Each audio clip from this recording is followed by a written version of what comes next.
Assalamualaikum dan salam sejahtera. Saya Muhammad Khairul Shazwan bin Zamrus, merupakan pembentang bagi kertas 53 yang berkaitan dengan Leadership Talent Development of Learning Hub in Higher Learning Institution in Malaysia, Inasis Proton and Tradewin, Inasis Prowin, ataupun dikenali sebagai pembangunan bakat kepimpinan dalam hub pendidikan iaitu Learning Hub, pusat pengajian tinggi di Malaysia. Baiklah, yang seterusnya adalah berkaitan dengan objektif Learning Hub. Baik, jadi Learning Hub ini adalah memberikan fokus kepada keboleh pasaran graduan melalui aktiviti yang dijalankan. Seperti contoh, dapat memupuk kemahiran komunikasi ataupun communication skill. Seterusnya, dapat membentuk ataupun mengurus organisasi itu sendiri. Baik, jadi yang kedua adalah melalui kepimpinan dalam diri seseorang pelajar dapat dilihat setelah mereka menyertai program-program yang dikendalikan di bawah Learning Hub. Sebagai contoh adalah bakat kepimpinan melalui seseorang itu menjadi pengarah program itu sendiri. Jadi pengarah program ini berperan penting dalam memberikan setiap arahan kepada AJK yang terlibat. Baik, antara yang lain boleh saya sebut mereka ini berfungsi sebagai ketua di atas. Baik, yang seterusnya adalah menggalakkan pelajar yang berada di kampus untuk menyertai program yang berunsur pembangunan diri, khususnya terhadap kepimpinan dalam diri pelajar itu sendiri. Baik, jadi menyertai program-program itu adalah seperti contoh program How to be a Good Leader dalam membentuk seseorang itu lebih kompeten terhadap sesuatu organisasi, dalam menguruskan organisasi mereka. Bagaimana cara untuk menjadi seorang ketua atau leader yang terbaik, bagaimana untuk berinteraksi antara AJK ataupun SUK ataupun urusute yang berada dalam program tersebut. Baik, jadi yang seterusnya adalah mengenai dapat mengurangkan kadar pengangguran di Malaysia.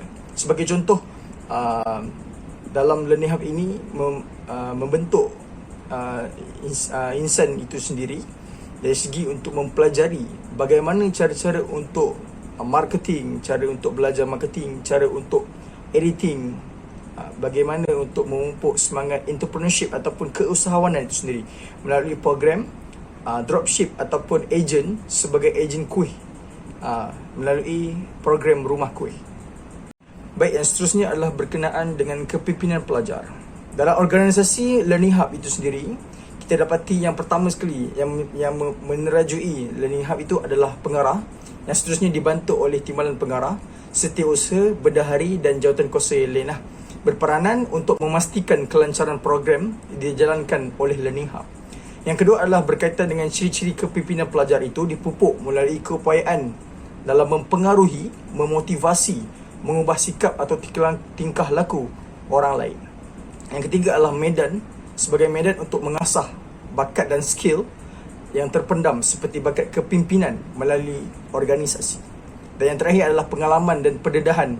Ini dapat membantu pelajar supaya mengurak langkah lebih berkeyakinan pada masa akan datang.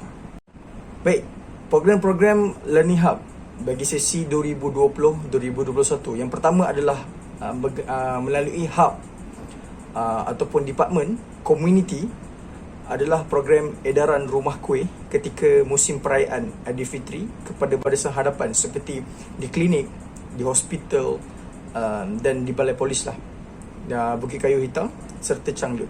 Baik, yang seterusnya adalah program melalui hub entrepreneurship ataupun keusahawanan adalah program agent ataupun dropship rumah kuih, iaitu mereka ini dapat mengasah skill dan kemahiran untuk menjual kuih raya ini kepada sesiapa sahaja yang mereka mahu. Dalam masa sama dapat menambah income ataupun pendapatan mereka sendiri. Dan yang terakhir adalah melalui hub ataupun department leadership dan psikososial adalah program webinar mental health in workplace berkaitan dengan cara mengurus kesihatan ataupun mengurus mental di tempat kerja. Baik, jadi pengalaman ketika mengendalikan Learning Hub itu sendiri, yang pertama saya dapat mengenal pasti bakat dan kepimpinan dalam diri saya. Yang kedua adalah dapat menimba pengalaman dan mengendalikan program itu sendiri. Dan yang seterusnya adalah mengetahui cara penulisan kertas kerja ataupun proposal program. Dan yang seterusnya adalah berkaitan dengan kemahiran dalam memimpin dan mengurus ahli jawatan kuasa yang lain. Dan yang terakhir adalah dapat meningkatkan skill dan kemahiran berkomunikasi dengan lebih formal dan lebih matang. Baik, secara kesimpulannya, organisasi Learning Hub ini mampu untuk memupuk nilai maupun sifat kepimpinan yang teguh, bukan sahaja aktif dalam akademik, malah dapat membina bakat dan pelbagai skill bagi keboleh pasaran graduan sebelum ke alam pekerjaan kelak.